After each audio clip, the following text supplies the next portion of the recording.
Hello, everybody. Welcome back to the Jaxon Show. I'm your host, Jaxon Solomon, and today is my preseason top 25 episode. We're gonna get into it, um, for sure. But first, I'd like to introduce myself. I'm Jaxon Solomon, very much a football enthusiast. I've been running this podcast for the past 2 seasons, and this year is supposed to be the best year ever with special effects and I'm bringing in a soundboard, and I've got new equipment this year for the podcast. Um, and I've got basically this just really is supposed to be the the newest edition, the best year. You're just supposed to improve every season after the last, and I think this year we're definitely going to do that. Um, so welcome in, glad to welcome in everybody. So to start, this is a primarily football podcast. It's primarily football driven, but that is not to say that we don't do interviews on this podcast and we don't take weekly predictions from known people, known to me, um, and that's kind of what I want to do. So, schedule for every week goes like this. It'll go. We'll drop an episode on typically a Monday, Tuesday. That will be a weekend recap, and then Thursday, Friday. That is the predictions episode, and typically somewhere in the middle of that, we'll drop a top 25 or a top 15 for the NFL or something along those lines. Something like that. Yeah, that's kind of what I do. Doing a podcast is something that I do enjoy doing. I love radio, and that's part of motivation for me starting this thing. And I'm so glad to have everyone tuning in to the Jackson Show. Hopefully, we can draw in more subscribers, get the number up big time, and get more views, and just have a great time. As I think everyone listening likes football. This show is supposed to encourage the football enthusiast, draw them in, and just kind of motivate them just a little bit more. Okay, today's episode is pretty straightforward. I already got through first segment, which was the show, introduction to the show, myself, and that was pretty easy. Now we get into the nitty-gritty. College football, it is coming up in about 2 weeks. And my season preview episode will drop next week. It's going to be epic. It's going to be bigger and better than ever. That is guaranteed 1000%. But for this week, this will be the only episode dropping this week. I'm going to release my top 25 teams in college football. Did this thing last year, where this was the first episode as well, and it's just kind of, kicks off the football season for me. As I've done a ton of reading up and just kind of looking at all of these teams, and so a lot of all of that, and just kind of looking at these teams and kind of figuring out who's supposed to be here, who's going to be there. Um, yeah, let's get it going. Okay. So every AP poll that drops has an other receiving vote section. Now, I doubt any AP voter will have more than 25 teams to select from, but I typically have an honorable mention section for the teams that I think are really good or had a good performance that week that didn't quite crack the top 25. This year, I have 5 in the preseason. I'm pretty sure I had 5 last year, but I don't quite recall now. But this year, I had 5 teams that didn't quite get the top 25. And a couple of these might shock you. Starting out at the bottom, number 25. It is Oklahoma State. I'm sure a lot of you guys have never even heard of, or I'm sure a lot of people that are listening right now first of all, I doubt that Oklahoma State would even be in the conversation for the college football playoff, or that they would even be ranked at all. And I didn't put them in there, but there is extremely high optimism about this team. For starters, new head coach, Eric Morris from North Texas. He is the guy that's going to be coming in here into Oklahoma State, and he's expected to turn the program around. And it's really weird to have Oklahoma State ranked this high because they only won one game last year. So it's going to feel a little weird as a team that only won one game is in the honorable mentions of a preseason top 25, but I feel like this Oklahoma State name is going to be going around a lot in preseason polls. One of the reasons why is the quarterback, Drew Mestamaker. He was one of the best passers in college football last year, and I don't think a lot of people are very familiar with him because he wasn't a how do I say he wasn't in a group of a Power Four conference. He wasn't on a grand stage. This year, though, week 2, Oklahoma State takes on Oregon, and that is a big game. I think a lot of eyes will be on the quarterback, Drew Mestamaker. But before that, you got to get through Tulsa, team that they lost to last year, but that's besides the point. Ton of transfers, including Caleb Hawkins, who set the record for the most touchdowns as a freshman with 29 at the University of North Texas. There is a ton of optimism with this school. There's a ton of excitement, and I think that they have what it takes to kind of turn this program around. Big 12, and I'm saying this, Big 12, where you would expect Oklahoma State to get by the end of the year. The Big 12, it is incredible. It is incredibly hard to win. I would say the Big 12 is harder to win than the NFC East or the NFC North in the National Football League. It is extremely difficult to repeat as conference champions in this conference. Ever since they expanded, it's been even more crazy because you've added BYU, Arizona State, Arizona. You've added all these teams. The level of competitiveness is going to be off the charts. But I think Oklahoma State can hold their own. They were really good last year. Were playing for a college football playoff spot until they eventually lost in their conference title game. That ruined their CFP hopes, and it likely would have kept They probably would have made it over James Madison or something like that. Number 29, I ranked them. So bottom 30, Oklahoma State, Drew Mestamaker, Drew Morris. I'm sorry, that's not his name. Eric Morris.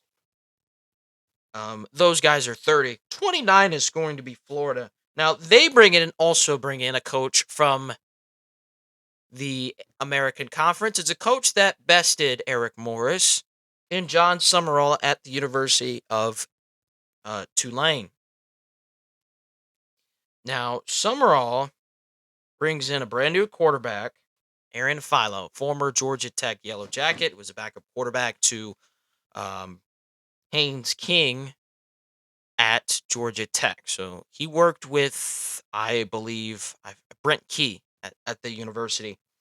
Jaden Ball returns. Eric Singleton returns. Offensive line is the giant question mark because you're bringing a bunch of transfers combined with a couple of returning starters. But I have high hopes for this team. Summerall, with the coaching and what he was able to do, first of all, his confidence going into the University of Florida is something that I think you like to see out of first-year head coaches. But second, what the another level of excitement comes from the pieces that he was able to bring in, and there's not enough to say about.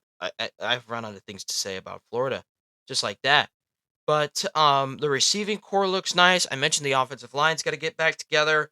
Defensively, Defensive line looks really good. So yes, like Florida, I think they have high expectations this year, and they have the potential to be really good. 100%. I wouldn't expect anything less from Florida. I think they could be exceptional. They have the potential to be one of the best teams in college football this year. No doubt about it. Okay, let's go. Moving on. 28. Virginia Tech. Um, the Hokies from Virginia Tech. Jeez, what to say about Virginia Tech and the Hokies?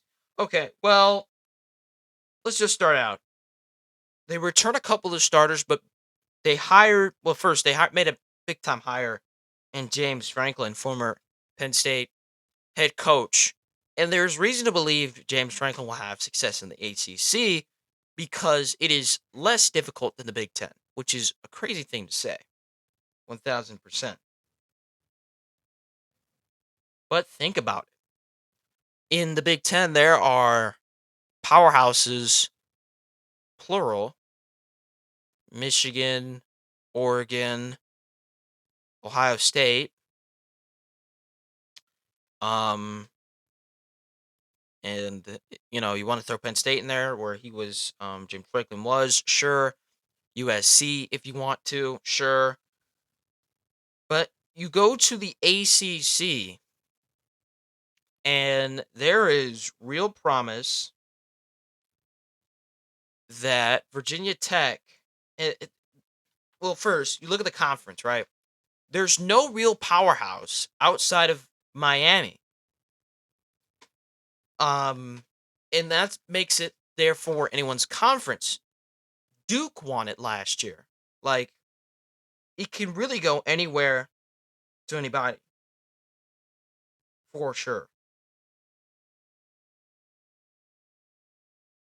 Okay. Next, we move on to the actual team. Mentioned transferring in is a former Penn State quarterback, Ethan Grunkemeyer, who James Franklin recruited. He follows his former head coach. It was going to be Grunkemeyer's job this year anyway, I do believe.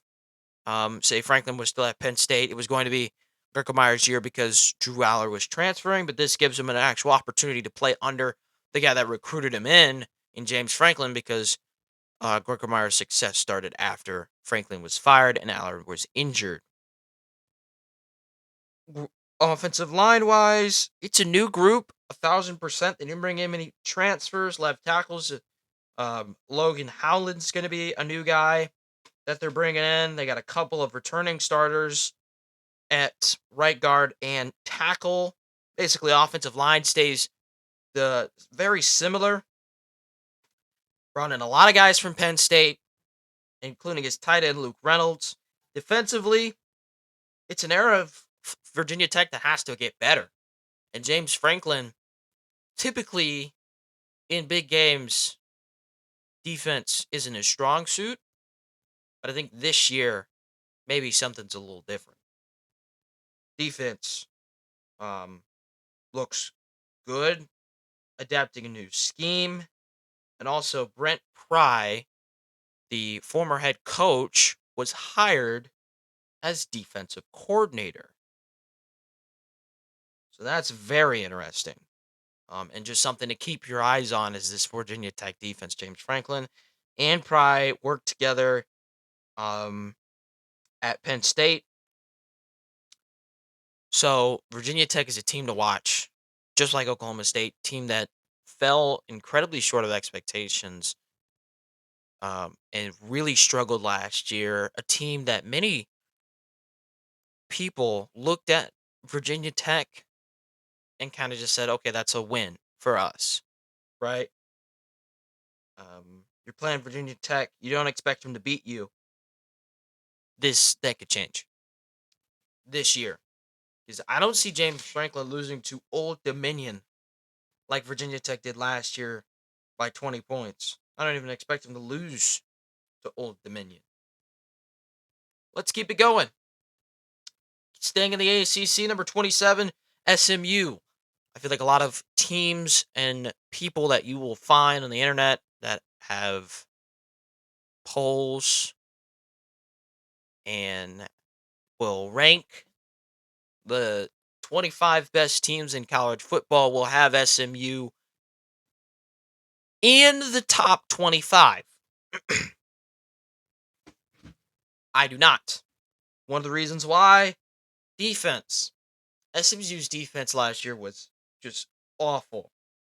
Granted, the offense looks incredibly good. Kevin Jennings is the starting quarterback for, once again, he took this team to the college football playoff, and they look like a squad on offense. Offensive line looks really good. They've got receivers. Jen Hale transfers in from Alabama. And they look really, really good. The problem is defense. They remind me so much of last year's Chicago Bears, where defense is the only thing that they rely on and the thing that they need to have any sort of success at all. And it's really, or it's the thing that struggles the most. They have to rely so much on offense, not on defense. They have to rely so much on offense that every game is a 45-41 or a 52-49 type game. And that sort of play is unreliable. They brought in a lot of transfers on the defensive line and in the secondary. These transfers, to me, they just got to step up and make plays for me to put you in the top 25. Got to impress me. First game of the year at Florida State. They don't play Miami this year. They do play Notre Dame at the end of the season. Outside of that, you play a couple of teams with terrible defenses. Those two teams that I mentioned early on, and Louisville. And you could even throw Florida State into terrible defense. So, SMU, defensively, that defense, because I watched SMU Baylor, and I just said, wow, SMU, the defensive play was just atrocious. Got to get better. It's got to get better this year. Because you can't have an unreliable defense and expect to win football games. 26. I know I spent a lot of time talking about 30 to 27, but we're finally about to get to the top 25. It's Virginia. I did not like Virginia last year. They were the most gross team. One week they would look like a superstar bunch of players. They look like the best team in the ACC. The next week they'd look similar to Virginia Tech and Oklahoma State. They were incredibly hard to pick last year, and I made the wrong decision in the ACC championship game by picking Virginia to win instead of Duke. Terrible mistake. This year, though, they bring in quarterback Bo Pribula, former Penn State Nittany Lion quarterback, transferred to the University of Missouri last year, and struggled with injuries throughout the season. And the biggest question that is going to be facing him is, can he be an accurate passer and throw the football?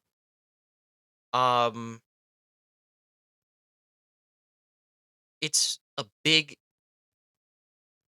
factor that's going to factor into Virginia's season. Something to keep your eye on. Defensively, defense wasn't a strong suit of Virginia either. They looked like they couldn't keep up with teams at times because of the defense. So that is also going to be something to keep an eye on. It's defense. So Bo Privula and the defense will decide whether this team can make another run at the ACC championship game or not. Okay, so we finally get to a team in the top 25. So happy to do it. Jaxon Show Top 25 episode preseason. Leave a like, leave a comment. Don't forget to subscribe to the channel. Appreciate it so much. Let's start with number 25. That's Clemson. So Christian Vizina is the starting quarterback. and he did an okay job. After Kate Klubnik dealt with a couple injuries, he is expected to start at quarterback. Other guys are freshmen. Don't expect to see them get much playing time this year outside of maybe a couple injury if Vizina gets injured. So I'm not very high on Clemson, and I feel like I shouldn't be. But I took a little time. I realized Dabo Sweeney had hit the portal and brought in a couple transfers on the defensive side of the ball, which is interesting to say the least, but it was a flaw for this team last year. Was defense. Okay, so defense was a struggle. Um Moving ahead to offensively, offensive line problems. Offensive line does look good. A couple of guys that will be starting for the first time, but the wide receiver core, something that I think I gave high praise to last year, and I think should continue to get high praise as a wide receiver core at the University of Clemson. I like Bryant Westco and Tyler Brown and Olson Pat Henry, who emerged last year as the starting tight end. I like those guys. I also like um, TJ Moore. He's really good. Yak Merchant, guy that can get a ton of receiving yards. I'm not very high on Clemson. An early test at LSU will decide what they really are.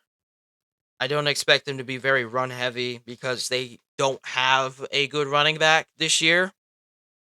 So we're going to see what Clemson is throughout the season. They do play Miami, but they get them at home. They play Virginia Tech at home. They go to Florida State this year in the season at South Carolina, or hosting South Carolina. A couple challenges in the way of Clemson, but I think they have what it takes to have a very good season this year. No doubt about it. Okay, so moving on to number 24, Missouri Tigers. Missouri is a team that I'm very excited to watch this year. They got a quarterback out of the portal, Austin Simmons, and they also got one of his favorite targets, Caden Lee. Simmons was a starter at Ole Miss last year, and the position he didn't quite finish. He started the season as a starter at Ole Miss, but he didn't finish the season as a starter because of injuries, and then Trinidad Chambliss emerged. So, but he didn't play bad in the first couple of games of the season. Now Simmons gets to work in a run-first offense. Ahmed Hardy was the leading rusher in the SEC for a couple weeks, and I think someone else took over. But um, Ahmad Hardy, they've also got a good backup running back in Jamal Roberts. Those two had 22 total touchdowns last year. Um, and also the offensive line looks really good. That's something to look at. And like I said, they brought in Caden Lee, former Ole Miss receiver from Ole Miss. The only question is, what is the defense going to look like? Because it's transfer heavy on the defensive side of the football. Now, there are no new defensive starting linemen that are transferring in. It's mostly linebacker core and secondary. A lot of guys that are expected to start that came out of the portal. Elijah Dotson is a name of note. Chris Graves Jr. from Ole Miss is a name of note. And Jaleel Florence is also a name of note, transferred in from Oregon. So defensively is something to look at, and it's something that there's a giant question mark about for sure. But well, there's a question mark there for sure, but there's something to be excited about in Missouri if you're a Tiger fan, because I think the offense is going to look great. They should put up points on just about everybody they play, and it looks like they're going to have a really good season this year. There's a lot to like about the offense. Defense, though, that's just where the problem kind of comes in um, with Missouri. Number 23 on my list is Utah. It's kind of high for Utah, in my opinion. I really don't have high expectations for this team. They had Kyle Whittingham last year. They only lost 2 games all season. So they're expected to um have a really good year this year. The problem with that is Kyle Whittingham is no longer the head coach at Utah. Taking over is Morgan Scaley. The offensive coordinator's gone. Um, and your defense lost a lot of players to the transfer portal. So let's just recap. Head coach, offensive coordinator, defense. Just gone. What you do bring back is Wayshawn Parker and Devin Dampierre, a vicious two-headed monster when it comes to running the football. Read option's going to be heavy in this offense. I would expect it to be when you've got two guys that are that good.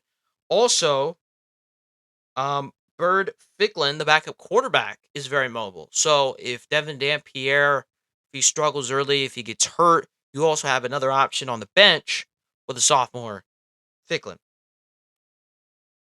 Receiving core, they brought in a couple of transfers. No real names of note. It really just comes down to, can you run the ball effectively? Can the receivers make big plays? And can your defense get big stops, considering you lost so many pieces from an 11-win squad last year? It's a giant question mark because they did well. And they didn't even have one of the best players playing defense for them last year. Now most of those players leave. Maybe they go to Michigan. Maybe they go elsewhere. It's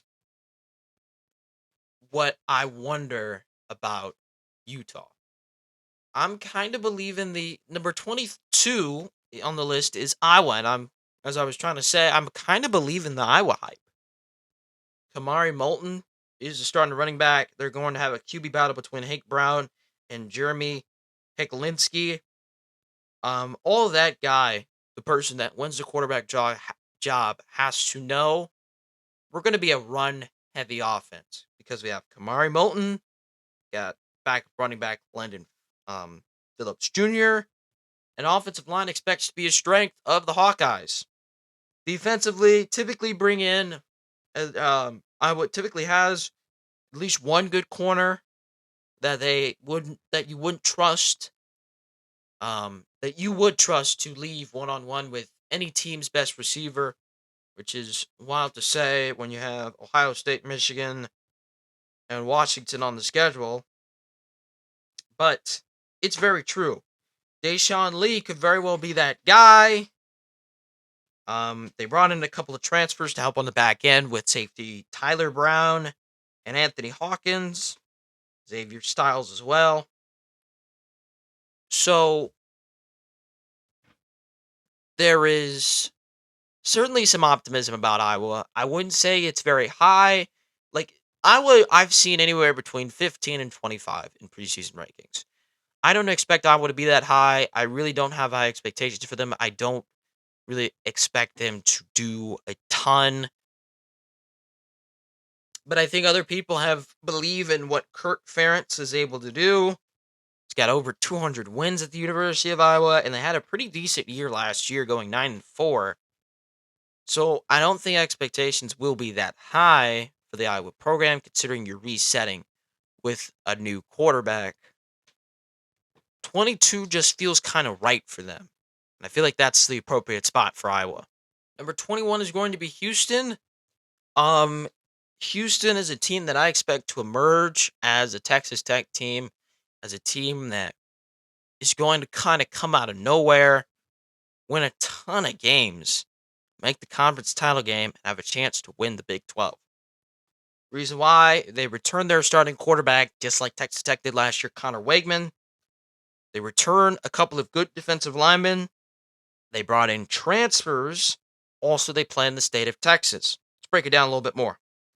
So, offensive line, basically, if you're not returning You're a transfer at 3 positions. Transfer tight end.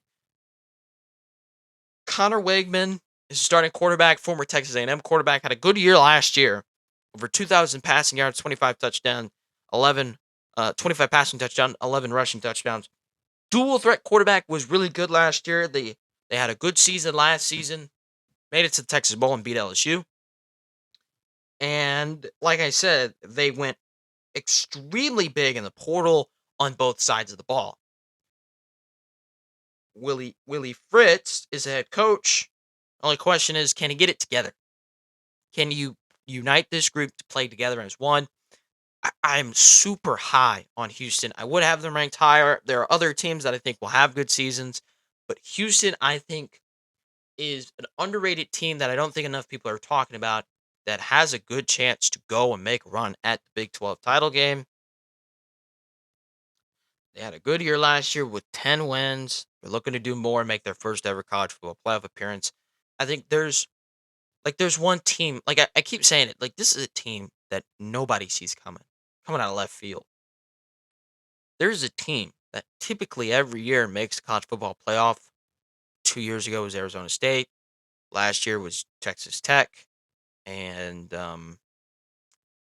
you know, this year, though, the point I'm trying to make is it could be Houston. Could be Houston. Texas Tech and Miami. That was the other team I was thinking about. Indiana as well. So Houston, I think I have high expectations for. I expect them to do great things. And if they don't, I'll bite the bullet. But the players that they brought in,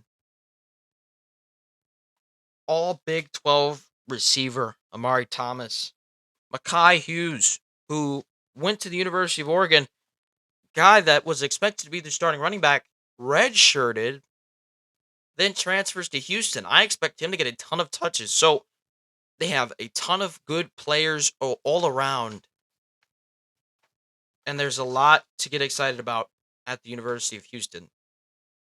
Number 20 is Washington. It's an unfavorable situation at the University of Washington. As controversy.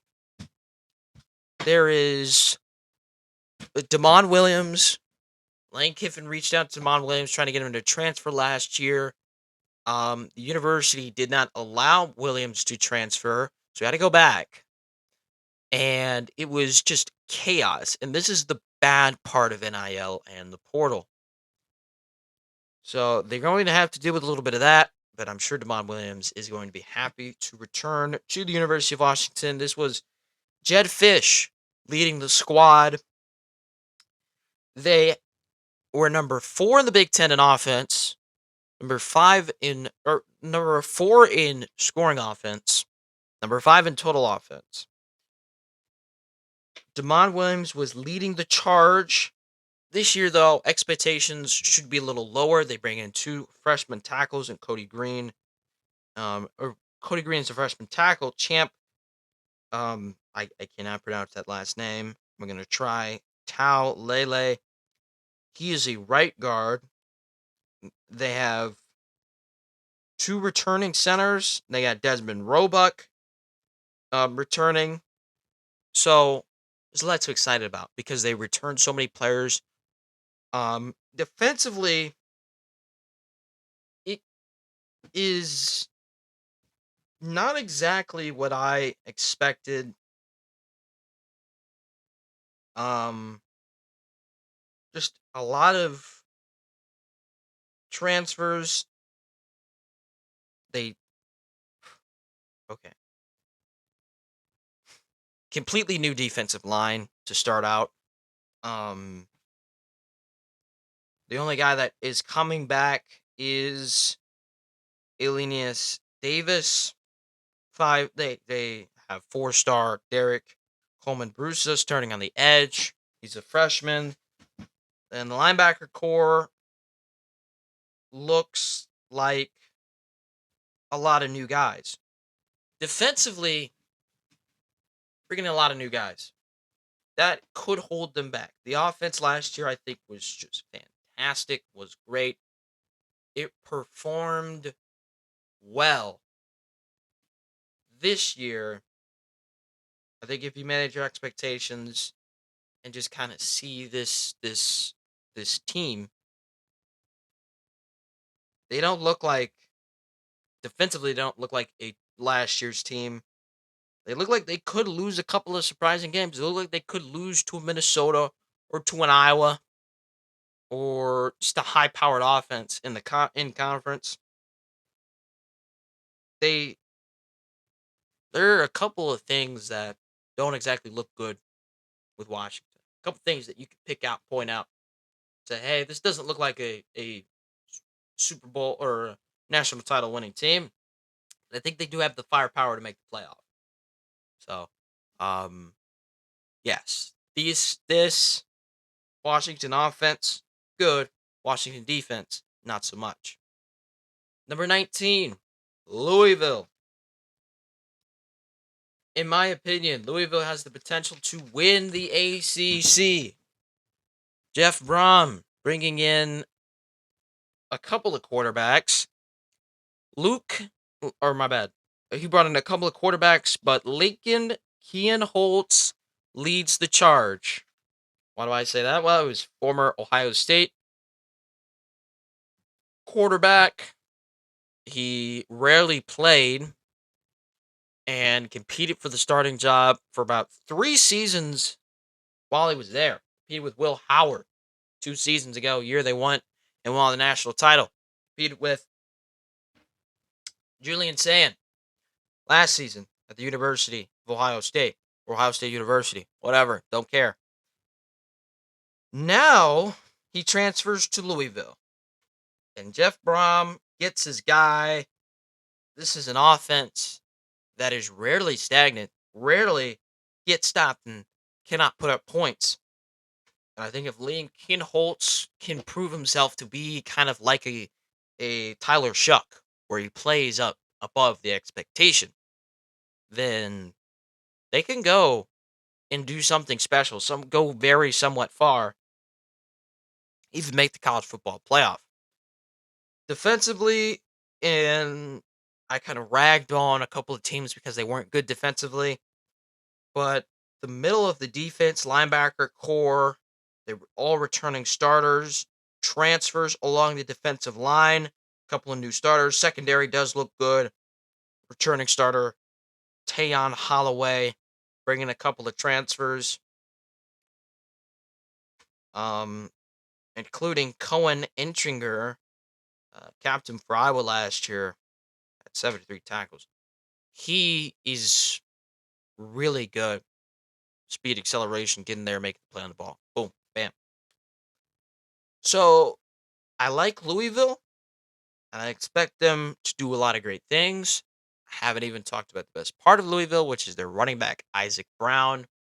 Had a great year last year, but it all depends on what the quarterback can do. And that's typically what happens with a lot of teams that say, we're going to go to the portal, we're going to go get our guy.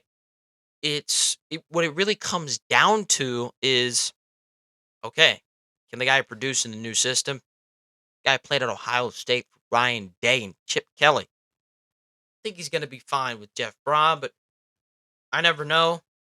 We never know in a game like college football, but I do expect him to play and be really good.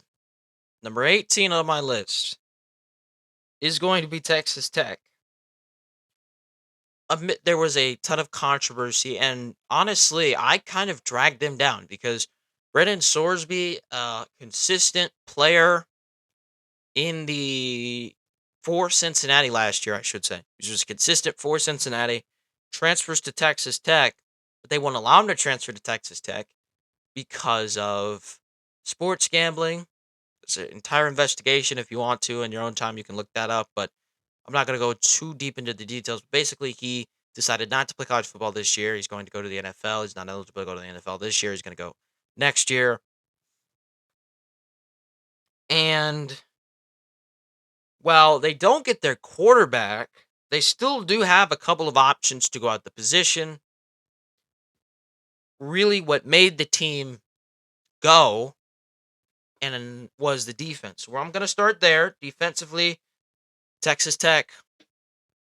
Like I said about Houston, Last year, they brought in David Bailey, who ended up being the number 2 overall pick. They had returning starter Jacob Rodriguez, eventually went to the Miami Dolphins, and he could be really good in the NFL as a middle linebacker. Defensively, they look really good. They return a couple of guys, but up front, they went out and they go in the portal and they get the guys that they need to win. Scheme-wise, Joey McGuire, if you can just play the scheme like you did, you got the potential to be really good, right? If you continue to play the scheme like that, then you can be really good. Yes. Okay. Um, which was just 4-man rush. Expect our guys to win 1-on-1. We don't have to blitz a ton. We just get to the quarterback pretty quickly. And the secondary looks good too. I'm going to shift back to the offensive side of the ball now. Offensive line looks good. They returned Cameron Dickey, the running back. And the receiving core looks good. The only question mark is, what are you going to get out of quarterback? Texas Tech last year, the biggest problem with the Red Raiders was they struggled on offense. And there were certain games where they would just go 5 drives, wouldn't get any points. That happened when they went to Arizona State. It happened when they got shut out against Oregon. It happened against BYU. BYU was in the Big 12 championship game, I should say, against BYU. And even in the regular season game, where it's just kind of like BYU at the end of the Big 12 championship game just kind of gave it away. It was much closer than the score will tell you. They just kind of just blew the whole thing out. But I do think that the job will eventually go to Will Hammond. He's not a returning starter, but he did play last year in place of Baron Morton for a couple of games. I think he'll win the job over Kirk Francis and Lloyd Jones III. Even though Hammond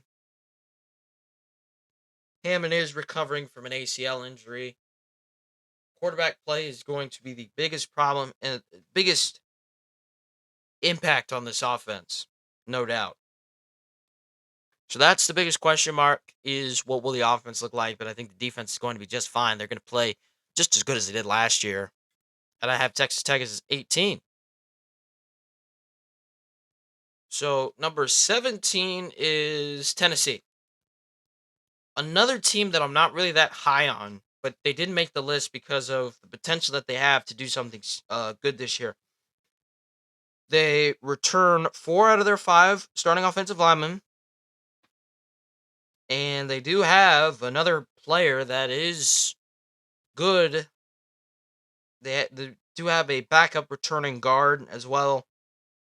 But 4 out of the 5 offensive linemen return. They return running back Deshaun Bishop. What a great year last year as, I would say, every down back, but he did share time with Star Thomas a little bit.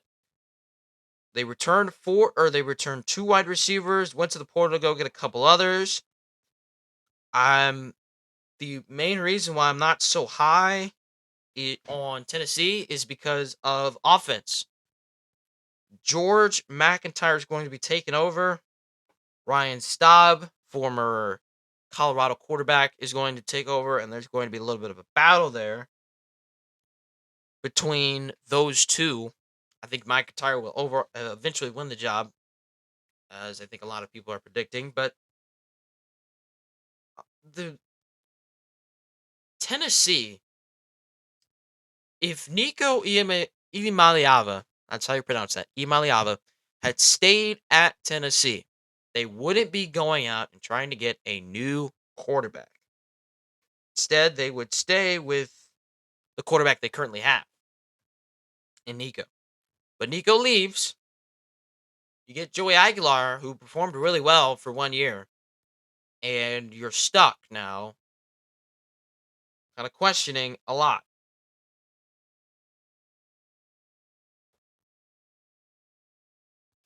With now you have a quarterback battle going on, when I feel like you have a lot of positions already figured out. Biggest one that's going to impact you is the quarterback. And McIntyre is a redshirt freshman. He was on the team last year. Very familiar with some of the guys. Didn't get first team reps. I feel like this year he win the job. He'll play. Defensively, there are a lot of changes that were made. Defense was a big time problem. They gave up 44 to Georgia, 37 to Alabama, 33 to Oklahoma, 45 to Vanderbilt, 30 to Illinois, and those were all games that they lost. So, defense is something that drastically needed a change. The good news is you return not only you return both linebackers in Jeremiah Talander and Arian Carter, two leaders of your defense from last season. That's good. Defensive line wise, it's revamped. It's going to look a lot different. The secondary is going to look a lot different. And part of the reason why they lost that Georgia game is because Jamon McCoy was reported, or it was Jamon McCoy immediately was out for that game. So that was a big time blow. And I forget the name of the other safety. Carter. I forget his first name, but Carter was just one man show, and the receivers were just too much for him. Too much for him to handle alone out there, right? That was the biggest problem for Tennessee. Got a couple of new corners. Ty Redmond returns. Kayan Lee comes in, and Quay Moss also comes in. Those are that's what the secondary looks like. They also got Idris Farouk at safety returning. There is certainly going to have to be some sort of improvement big time on the defensive side of the ball. There's no doubt about it.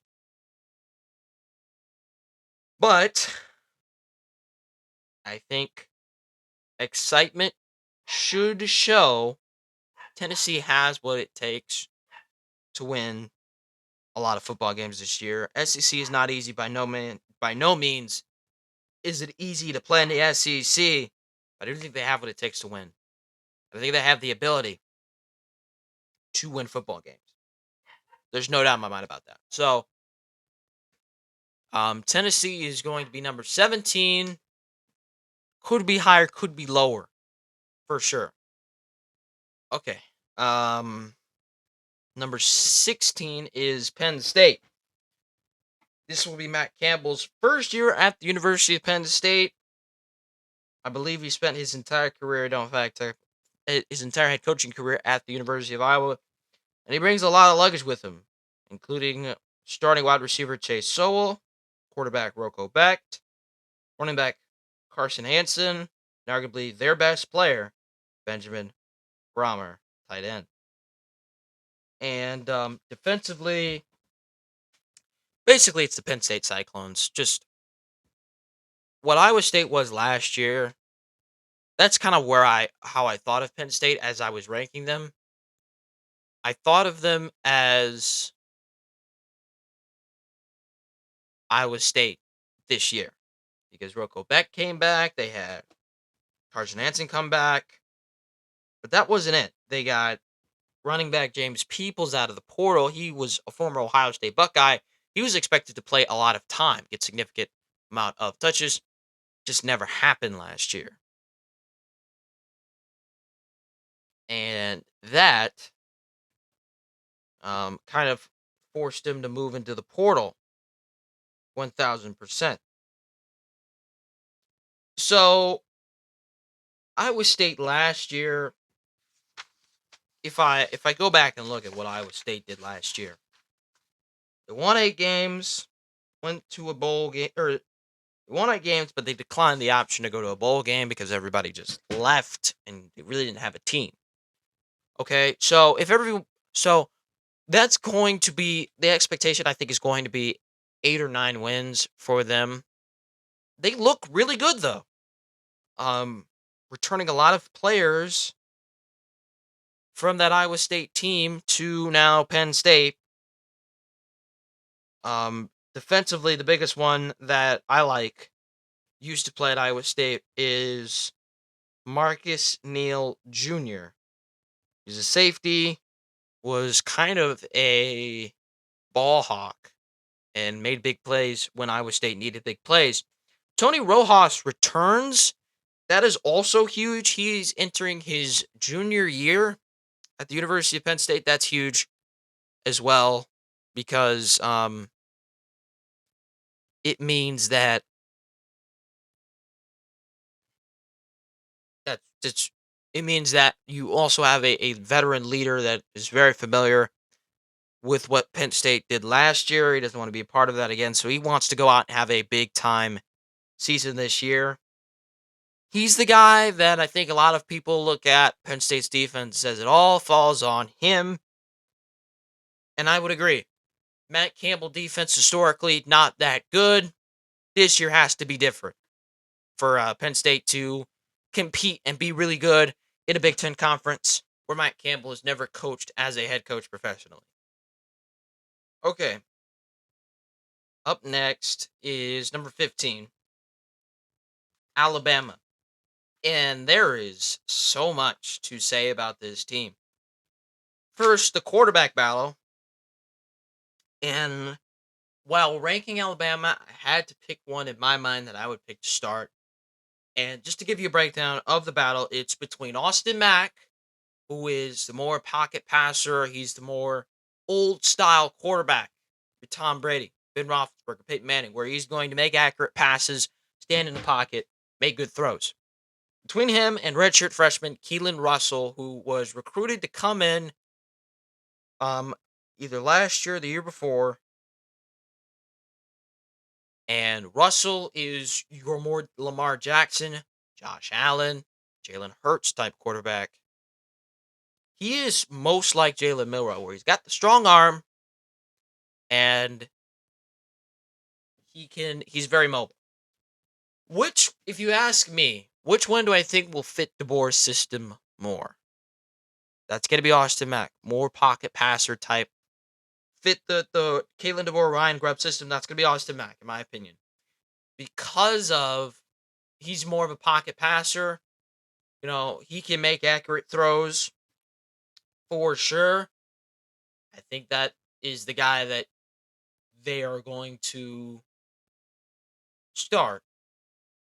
But if you ask me who I think is better, who I think will start, who I want to start, and who I think the schedule, when I look at it, wants me to start, it'll be Keelan Russell. It's going to be very interesting how they evaluate these two quarterbacks and how they come down to one starter, because I believe not last year, they didn't have a QB battle out of them. I don't know what I'm talking about right now. But last year, it was a little bit of a debate who would start. At quarterback, would it be Mack? Would it be Simpson? Or would it be Russell? Simpson won the job. He did well. I do think because Simpson won the job last year and was able to move on to the NFL, that DeBoer and Ryan Grubb, their system would allow Austin Mack to start at quarterback for Alabama. Now we get into the rest of the offense. There's only one returning starter, which is very interesting, and it's Ryan Coleman Williams. He is paired with Latsier Brooks, who I absolutely love. Him and Ryan Williams are exactly the same. Now, Ryan Williams, don't get me wrong, I'm going to say Ryan Williams a little bit, but his name actually now he changed it to Ryan Coleman Williams. So that is going to be different and something that's going to take adjusting to for some broadcasters, but I think they'll get it down. So Ryan Coleman Williams is the only returning starter. Latsier Brooks is exactly like him. They also brought in a receiver, Noah Rogers, as a transfer. The offensive line that's expected to start is not very transfer heavy. It's a bunch of guys that were recruited that developed last year, staying at Alabama in the same system. Daniel Hill's going to take over the running back position. No Jam Miller to compete. There's going to be no Justice Haynes. It's just Daniel Miller. And if they want to, the freshman, 5-star freshman, EJ Crowell. That's just the offense. And it's going to be the biggest question mark for me is Alabama. First of all, can you run the football effectively? Because that was a problem for them last year. And can you find the right quarterback? Because Michigan, at the year after they won the national title, they couldn't find the right quarterback until it was too late. They found the right quarterback, Jack Tuttle, but it was like week 8. We were in the middle of October, and you lost to Illinois, you lost to Washington, you lost to Texas. Your season was already over at that point. Now you've got Mac and Russell competing for a job, and you've got 2 early tests before you get out of September at Kentucky versus Florida State. Those are, I know, Kentucky, like what? But it's on the road. These 2 teams I feel like haven't played in a while. So that's going to be a test. These are 2 teams that rarely see each other. You're going to them. What are you going to look like? What are you going to play like? What is your offense going to look like? It's certainly very different be, um, at Alabama. Like I said, because you only have 1 returning starter. Now, defensively, there is high praise for what they were able to do defensively, and Kane Womack able to go into the secondary and get guys, and they looked really good last year. First of all, starting with the safety core, they don't have them exactly listed as strong safety, free safety, but I am just going to call them this. Strong free safety is Keon Sabb, strong safety, Bray Hubbard. Those 2 roaming safeties, really good safeties, really good players. I like both of them. So I like them a lot. Getting into the cornerback room, it's Dijon Lee, who is new, and Zabian Brown. And secondary, there's a chance this is the best secondary or one of the best secondaries in college football by the end of this season. No doubt. I can't disagree with it. Zabian Brown looked really good last year. I mentioned they brought back Keon Sabb and Bray Hubbard. Linebacker core, I don't think it's too much to worry about. Defensive line is where they were really injured or got hurt. Hugh Rusaw didn't play much, but he did leave to go to Ohio State. You lost Tim Keenan to the NFL draft, but I think they're going to be just fine because they go to Oregon, get Terrence Green. He's 6'5", 319 pounds at defensive edge. Specimen. And then they go get Devin Tompkins, who is 6'5", 298 pounds. Those are the 2 players that they expect to make big plays in the defensive line. They got bodied up front in the Rose Bowl game, and they struggled with injuries throughout the season last year along the defensive line. So they have to stay healthy first, but changes have to be made. And so going into the portal to get guys that you think are going to make a difference, for sure that helps. Yanze Pierre also returns. He's outside linebacker, so he could help as well. So I certainly do think Alabama's defensive line has a chance, and I think they're going to be better than last year for sure, without a doubt. Okay, number 14 is my favorite team, and I'm sure we have a lot of Michigan viewers listening. Michigan Wolverines. The first-year head coach Kyle Whittingham is going to enter into Michigan, and it's going to be a somewhat similar approach, but very different. You go from the Jim Harbaugh power football scheme, which is where Michigan was, to a more of a read option. We're going to get mobile with Bryce Underwood type offense, and it's been talked about a lot. Offensive coordinator, this is former Utah offensive coordinator Jason Beck. He likes mobile quarterbacks. Tyler Huntley, Cam Rising, and Devin Dampierre are just a couple of examples. So now you have Bryce Underwood, who was a quarterback that was primarily supposed to stay inside the pocket and make plays there. Now they evolve the offense to where we're going to see a couple maybe read options, maybe a triple option, maybe, but they're not going to adjust to we're just going to come out here and throw the football a lot. They also return 4 out of their 5 starting offensive linemen, including both tackles and their starting center, and maybe the leader, Evan Link. The only offensive lineman that left was Gianni El Hadi. Defensively, you get Utah's best defensive lineman, John Henry Daly. Redshirt senior lost last year due to an injury, comes to the University of Michigan this year, playing under Kyle Whittingham once again. Expected to be one of the best defensive edge rushers and predicted, at least so far from what I've seen, a first team All Big Ten defensive. A defensive first team All Big Ten. So there is high praise for this young man. Linebacker, what? And then you go to the safeties. Rod Moore is back. I believe he's like 24, 25 because he's been playing here. He won a national title with Michigan. That's how long he's been at the university. So has Jair Hill. This is his senior year, though. Very different from Rod Morris. He was about a junior in 2023. There's a lot to get excited about. The scheme, the offensive line, the secondary, the defensive line. Another point of optimism is going to be running back Savion Hyder. I believe that's how you pronounce that. Going to be a lot of excitement around him.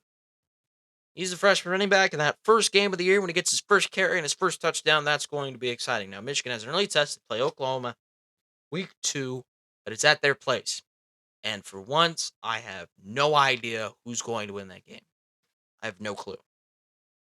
It could go either way. It's an early test for Kyle Whittingham in Michigan. 100%. But they don't even leave their home until October. So that gives you a little bit of a grace period to kind of get comfortable and get situated, get suited, so that you can be prepared and be ready for what's to come in October, November, when you play those just disgusting, mouth-breathing, bad breath Buckeyes. They return all 5 starting offensive linemen. Also, freshman Tanook Hines, their running back, both of their running backs, Wayman Jordan and King Miller, and also their starting quarterback. And they, guess what? I have them at 13. High praise, high expectations. This is a year where you're starting to hear a lot of players or sources like Paul Feinbaum talk about Lincoln Riley, or Paul Feinbaum does the SEC, but guys like Joel Klatt and insiders, hearing Greg McElroy. A lot of people are saying, hey, this might be the year Lincoln Riley doesn't get it done. This could be the year that he gets fired. I feel like that was every year at Penn State. Penn State with James Franklin. Here is the thing. I think if your defense looks somewhat moderate, you win about 9-10 games, they have no reason to fire you. I think a lot of people are expecting USC to make the college football playoff, but I don't know, because the defense has to play a lot better. Bring in a couple of transfers, 2 specifically, to help out on the defensive side of the ball. Everyone else is just kind of going with the flow. Gary Patterson is the new defensive coordinator. Every year we hear Lincoln Riley's finally got a defense. They look really good. Remember the year they went to Vegas, beat LSU? Didn't work out for USC. Didn't work out that year because they went to the big house and lost to Michigan, who didn't have an offense that year. So The offense, we know what they're going to be. They're going to be um pass heavy, score a ton of points, and really put together. I expect them to like have at least a couple 3-play drives. With um the defense, you never know. There is just going to be a ton of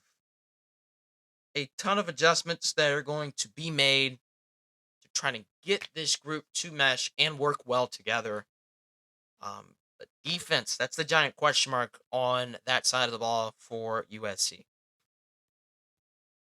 Up next is BYU, led by Bear Bachmeier. They lost basically their entire receiving core, but I don't think that matters. Bear Bachmeier was a guy that was a freshman coming in. He was a freshman last year. He's coming in. I don't think I saw him on any depth charts, and he just leaped over every quarterback at BYU and took the starting job. Like I said, the most of the receiving core is gone, but that's okay because LJ Martin is back. He was the Big 12's leading rusher with 1,305 yards, and he is good behind a good offensive line. Now, defensively is where you might start to see. Defensively is supposed to be the best side of the ball, but you lost your defensive coordinator. So how does that affect the way you look? It really shouldn't, because Kalani Sitake promoted the special teams coordinator, Kelly Papinga, to move up. And he's got 7 returning starters on the defensive line, plus guys that, even if they didn't start, rotated in, had playing time, and are familiar with the scheme. So there really shouldn't be much that you're changing. And if there is much that you're changing, that's okay because, excuse me, that's okay because a lot of the same guys. So you keep it in house. BYU, they're the highest ranked Big 12 team, and I do have high expectations for them for sure. For sure. There's high expectations for them. No doubt in my mind.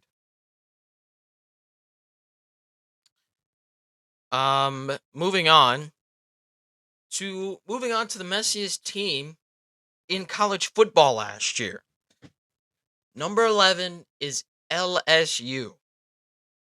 Surprisingly, they returned 3 starters, 2 offensive linemen, their tight end Trez Green on offense. But every single person outside of Harlem Berry and Caden Durham is a transfer. Start with a quarterback. Sam Levitt, when healthy, is really good.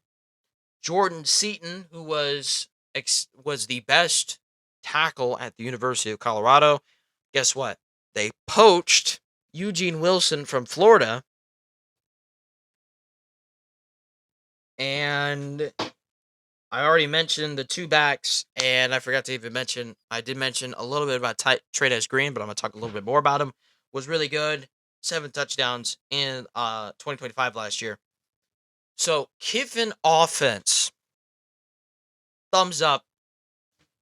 You're good. The expectations are going to be a little higher, but that's okay, because guess what? You've got the scheme we want. You've got the guy we want. After having one of the worst offenses in college football, just having a bad year offensively, bringing in the guy in Lane Kiffin that has a good offensive game plan, guy that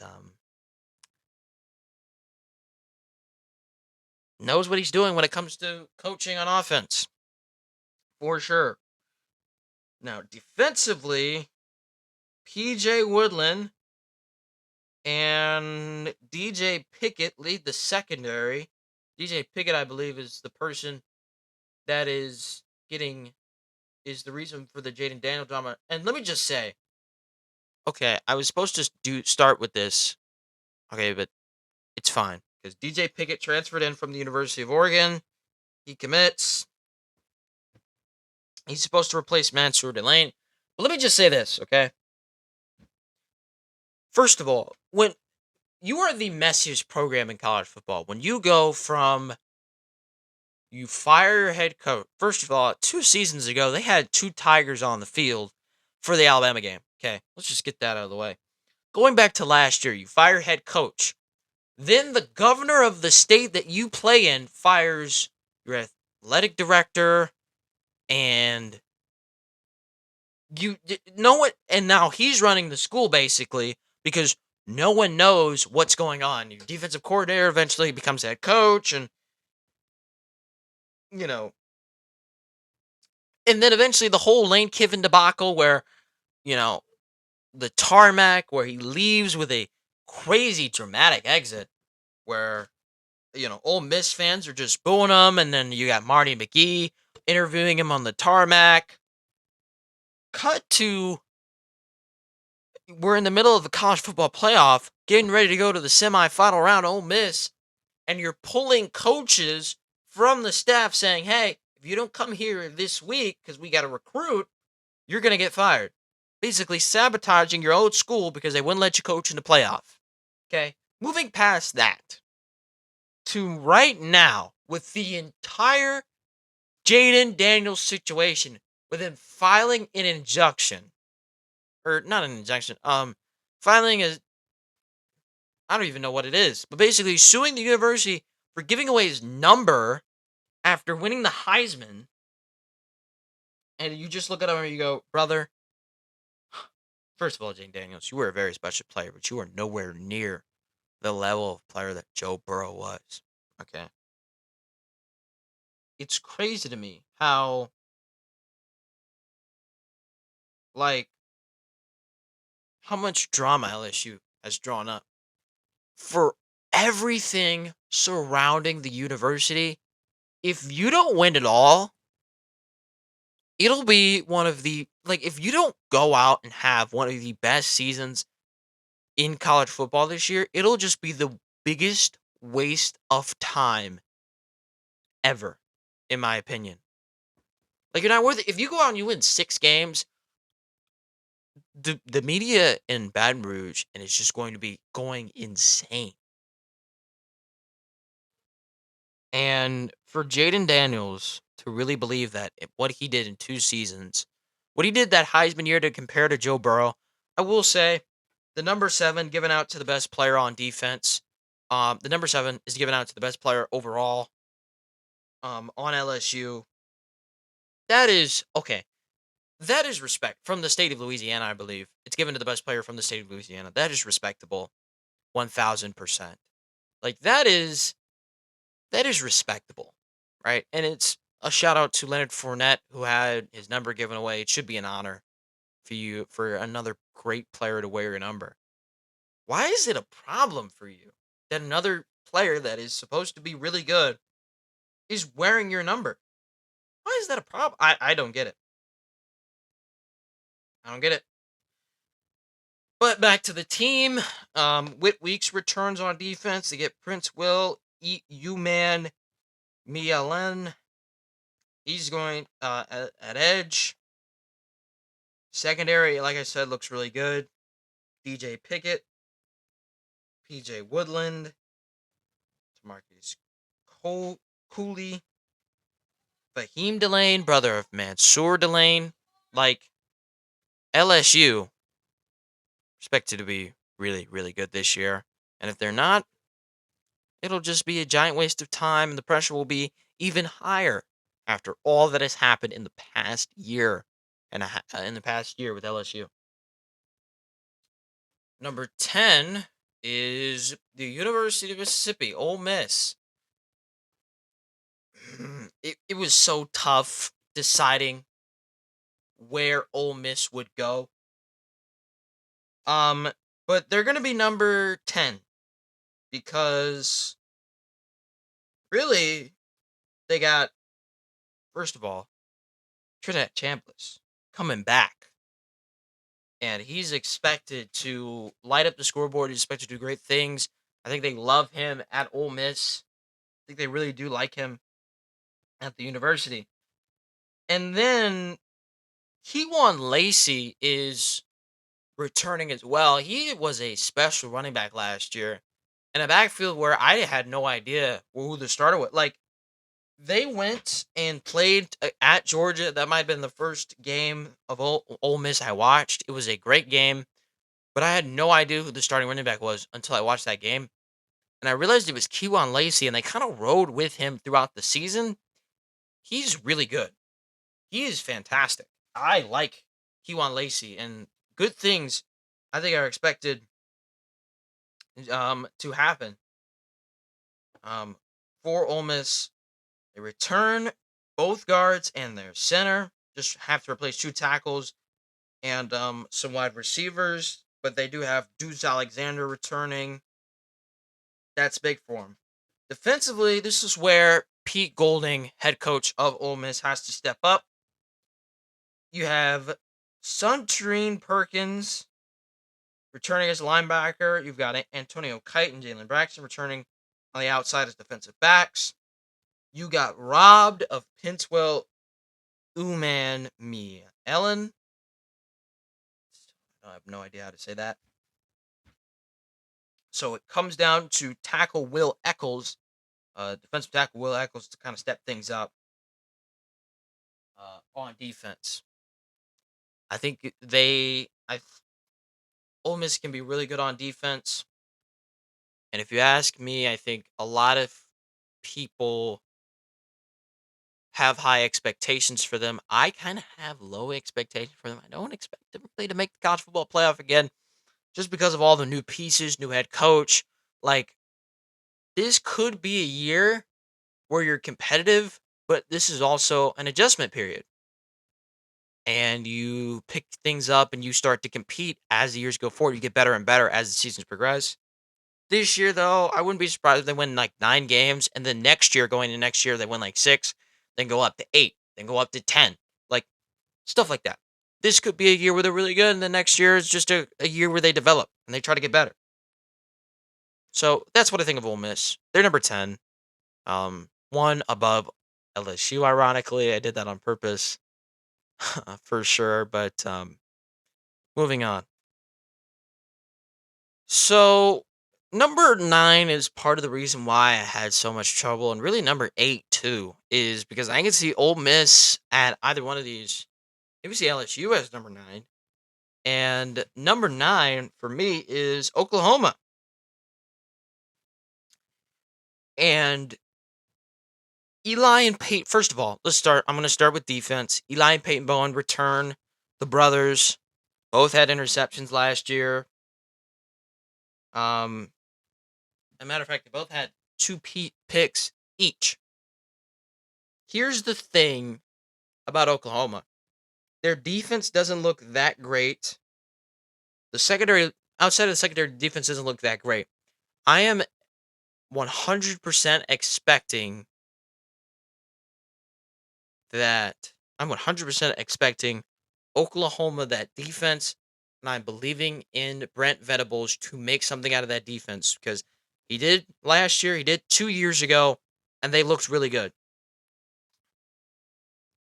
Offensively, John Mateer last year was not the same person after he got injured. This year, though, looks like a beast.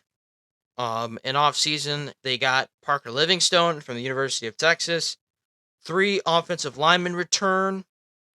They got a transfer tight end, Hayden Hansen. I forget where he's from. Give me a second. I'll figure out the answer to that. But Oklahoma's really good. On offense, I think they're going to be just fine, and I think there's a little bit of trust. Like I said, in their defense, Hayden Hansen used to play at University of Florida. Thought I got that cleared up, but um, I just believe that Oklahoma can do it. I believe that they have what it takes to be in the college football playoff. I forgot to mention 12 up, or I should say 11 up, is all teams that I have in the college football playoff. And you can use that to just think of it this way. If it's the highest ranked group of 5 school, if there's no highest ranked group of 5 school, if the so basically when you're looking at the regular AP poll, it's the highest ranked group of 5 school, and then 11 up. that is the college football playoff teams. Those teams would be in the playoff. So, number 9 is Oklahoma. Number 8 is Texas A&M. And the center is the only returning offensive lineman. They bring in 4 new transfers. Ashton Bethel Roman returns. Mario Craver returns. Isaiah Horton.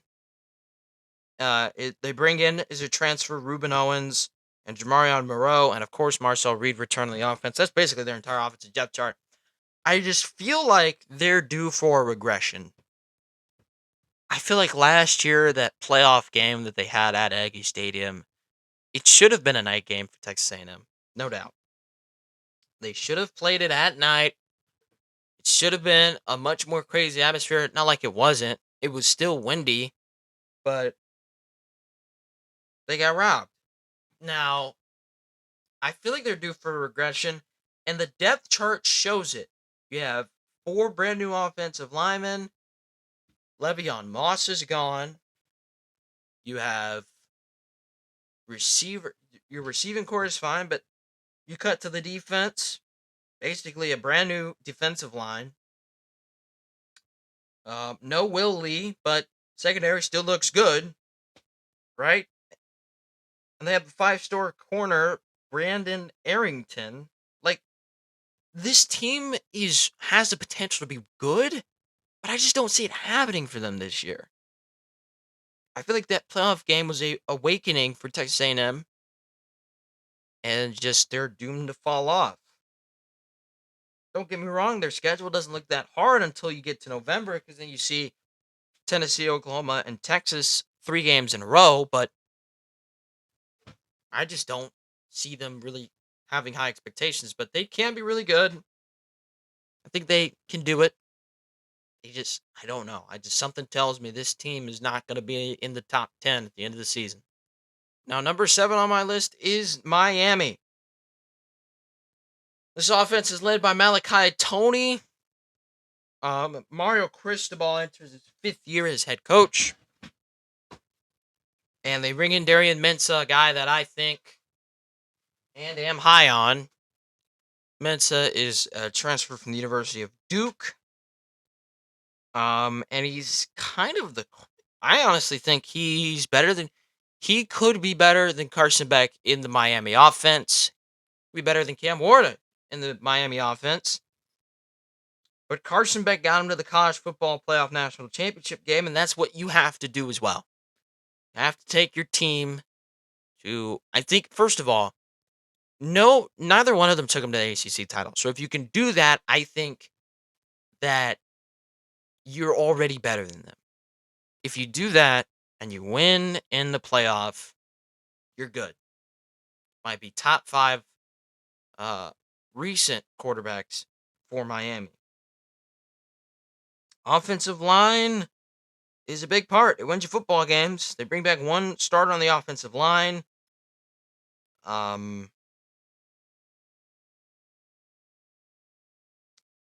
Defensively, that's really where the magic is going to happen. This is where movies are made. This defense is looking really good. Up front, 2 returning defensive tackles. The secondary returns 2 defensive backs. And this group looked really good. And if you ask me, the 2 games that Miami lost, they should have never lost because Carson Beck turned the ball over late in the game. You eliminate Carson Beck from the equation, you put Cam Ward or even Darian Mensah, a guy that was an exceptional passer last year, 34 touchdowns for Duke, and they potentially go undefeated, make the conference title game, beat Virginia, go into the playoff with a bye. Like that is I think I could see that happening. Very realistic to me. So you eliminate the turnovers, right? Because Darian Mensah doesn't do that. And Miami can do good things. Only real test on this schedule, Notre Dame. You go to Notre Dame, and that is in November when each side is kind of battle tested. So that's going to be very interesting. Miami's number 7, would have had them higher, but the top 6 really are some good teams. As we transition to number 6, it is Texas. I have seen Texas be ranked anywhere from 1 to 10 in any preseason poll. The expectations for Texas, and people are starting to turn against Sark because of the year they had last year, and they weren't bad last year. They just lost to 2 good teams in Florida. I'm not going to lie, going to the swamp is hard, and they probably could have dropped a couple of games right in the middle when they went to Kentucky, to Mississippi State. Um, those were like games they could have lost because they didn't look good in those games. But they did lose to Florida on the road, and just road in general is a tough test for them. Was a tough test for them, right? Because they went undefeated at home, and all the games they lost were on the road. They had a couple close calls at some bad teams last year on the road. This year is different case because you get Ohio State at home. Oklahoma's a neutral site game, and you go to LSU, but that is late in the season when you're already battle tested. And then you go to Texas A&M when you're already battle tested at the last game of the year. Tennessee could pose its own challenges, as Neyland Stadium does. So what is the point I'm trying to make here? Texas at home is really good. On the road, it might be a little shaken. So there's no need for Sarkisian and the rumors to fly. Oh, Sark needs to get fired. There's no need for all that. Going in on the offense, they returned 3 out of 5 starting offensive linemen. They got Cam Coleman, who might have been the best overall player in the transfer portal from Auburn. Ryan Wingo and Emmett Mosley return. And they go to the portal to get 2 running backs, Raleek Brown from Arizona State, Highwood Smothers from Auburn. And they also got Jermaine Bishop, who is a 5-star wide receiver.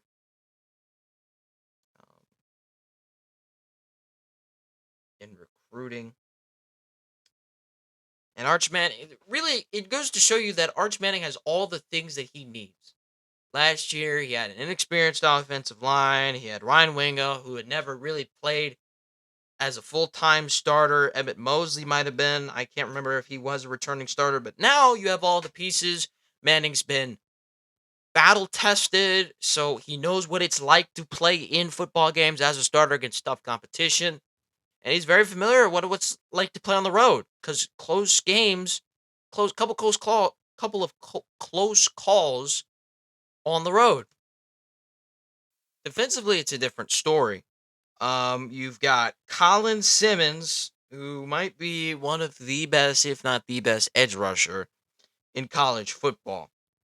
2 returning defensive tackles, and secondary-wise, it's not good. This might be the weakest secondary in the last couple of seasons. With Steve Sarkisian at the helm at Texas. But yeah, secondary is really big time question. Defense wins championships, but can it bring back Texas? I honestly, the argument, Texas is back.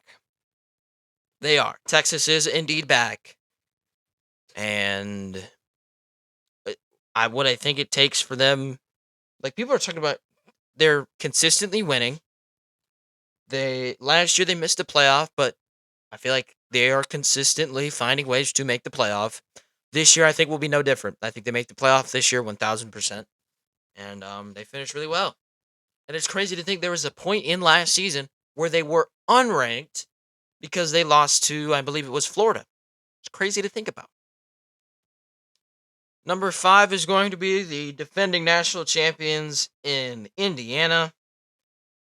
The main reason why is because of the quarterback position. Josh Hoover transfers in from TCU. Hoover has thrown for 9,629 passing yards and 71 touchdowns in 31 starts at the collegiate level. Scott has a chance to take his play to the next level with Mike Shanahan and Tino Sinceri as his offensive coordinators. And also they brought in Nick Marsh from Michigan State, one of the fastest receivers that you will ever see in the Big Ten Conference. Defensively, it is they return Isaiah Jones, Elijah Hardy. They bring in AJ Harris, a defensive back. Bring in Toby a Tsunami. Bring in, or no, that's all the players that they brought in. But they look really good on defense. There's nothing that stops Indiana from going back to the national title. There's nothing that stops Indiana from making the playoff again. They've done it every year under Cignetti, and there's nothing that I think that they changed that is going to change that. Now, something that I think is going to be very funny.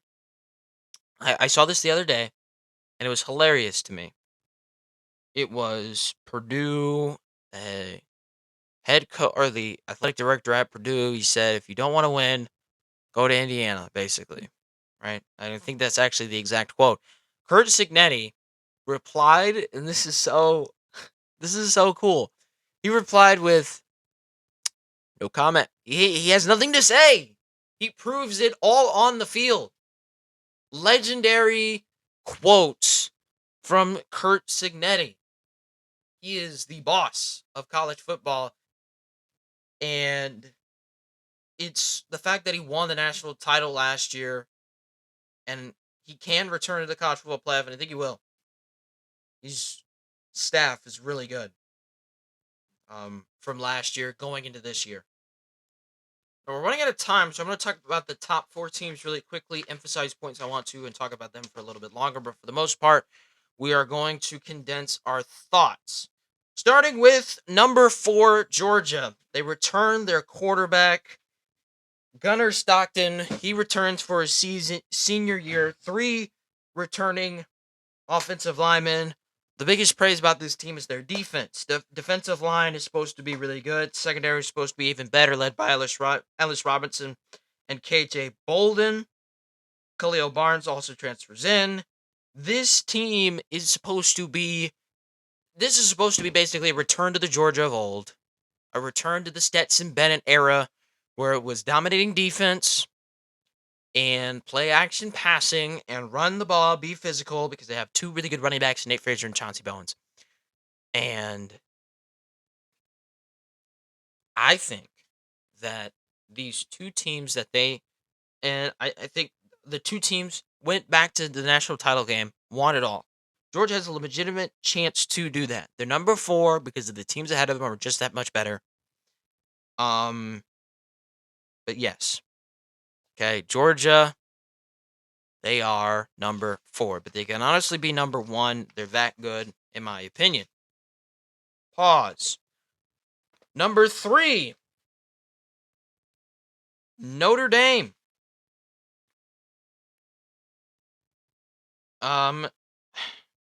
Notre Dame, in my opinion, is underrated. I feel like they have a chance to be, I don't know what that was. They have a chance to be the number 1 team as well. Here's the thing. Okay.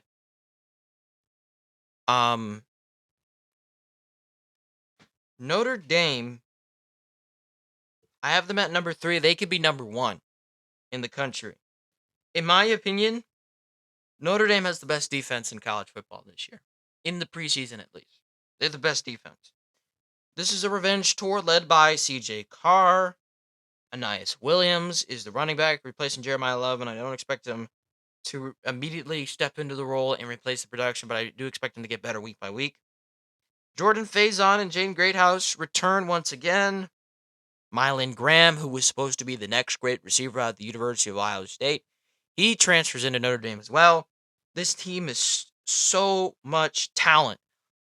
I just want to talk about their secondary really quick at Notre Dame. Leonard Moore, Christian Gray, DJ McKinney, Adon Schuler, Bruante Johnson. Those are the five returning starter, or those are four returning starters, one transfer into the Notre Dame secondary. It is fantastic. Leonard Moore, I think, is the best defensive player if he decides to enter into the NFL draft. He's a player that I think Lions, if you're a Lions fan, you just hope, you don't want a high draft pick, but you hope this guy would fall to you. If not, go ahead and go get Christian Gray. Like, their secondary is unreal. It's full of NFL talent. This is the best defense in the NFL. Question is, what does CJ Carr do? And he didn't play bad last year. He was really good. So Notre Dame could be really good on the backs of that defense. And of course, the quarterback. Moving on to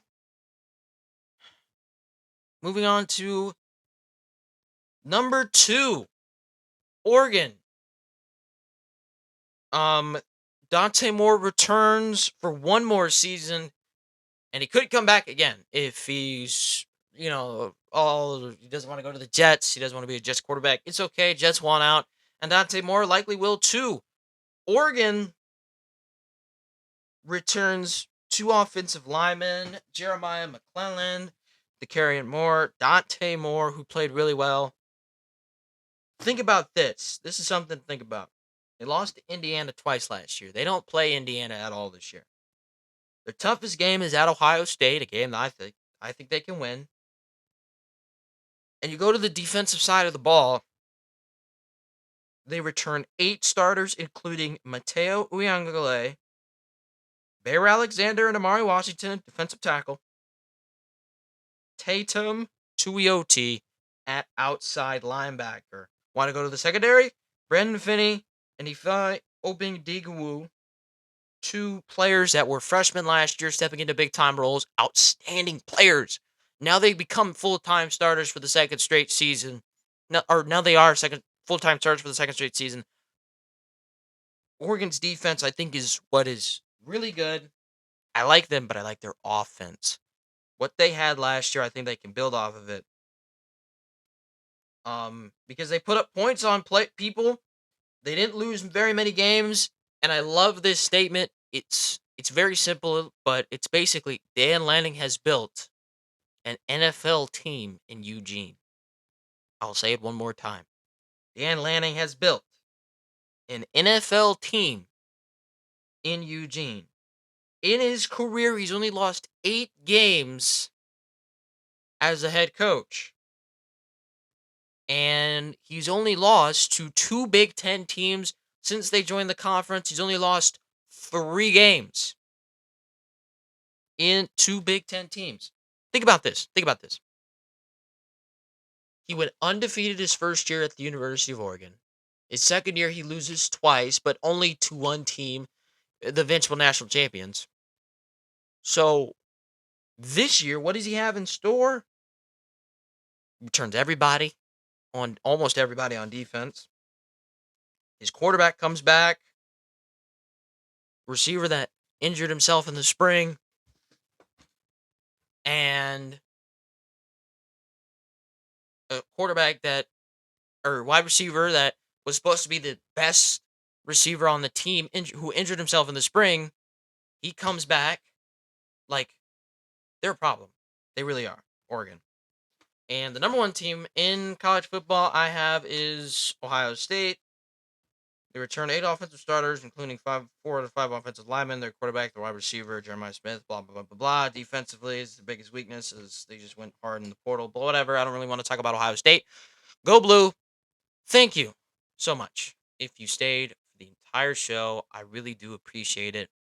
Thank you so much. I really enjoyed making this episode. It was a lot of me talking, but I really hope you enjoy it. Thank you so much for listening to this episode of The Jaxon Show. And as always, bring a friend.